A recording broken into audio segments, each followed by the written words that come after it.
Chicken நல்லா ஸ்பைஸியாக சாப்பிட்றதுக்கு தான் பிடிக்கும் அப்படிங்கிறவங்க இந்த ரெசிபி ட்ரை பண்ணலாம். ரொம்ப சூப்பராக இருக்கும்.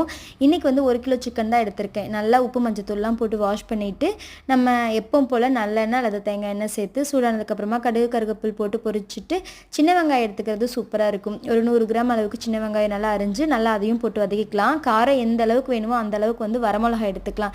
இன்றைக்கி வந்து வரமிளகாயும் பெப்பரும் மட்டும்தான் போட போகிறோம். வேறு எந்த மசாலா ஐட்டம்ஸும் வந்து ஆட் பண்ண போகிறது கிடையாது. ஸோ வரமிளகா 1 கிலோ சிக்கனுக்கு 15லிருந்து 20 மிளகாய் எடுத்துக்கலாம். விதையெல்லாம் எடுத்துட்டு அதையும் போட்டு நல்லா வதக்கிட்டு 2 தக்காளி போட்டு வதக்கிக்கலாம். கூடவே இஞ்சி பூண்டு பேஸ்ட்டு போட்டு அதையும் நல்லா வதக்கிட்டு ஒரு சிம்பிளான ஒரு மசாலா ரெடி பண்ணி சேர்த்துக்கலாம். 1 ஸ்பூன் அளவுக்கு பெப்பர், கொத்தமல்லி, சோம்பு 3ஐயும் வந்து சூடு பண்ணி மிக்ஸி ஜாரில் போட்டு அரைச்சி சேர்த்துட்டு நம்ம எடுத்து வச்சுருக்கிற சிக்கனையும் போட்டு தேவைக்களவு உப்பெல்லாம் போட்டுட்டு நல்லா வெந்து வந்ததுக்கப்புறம் தண்ணி சேர்த்தாமல் நல்லா வெந்து வந்ததுக்கப்புறம் ஆஃப் பண்ணிட்டோம் அப்படின்னா சூப்பரான சிக்கன் ரெசிபி ரெடி ஆகிக்கும். ட்ரை பண்ணி பாருங்கள். தேங்க்யூ.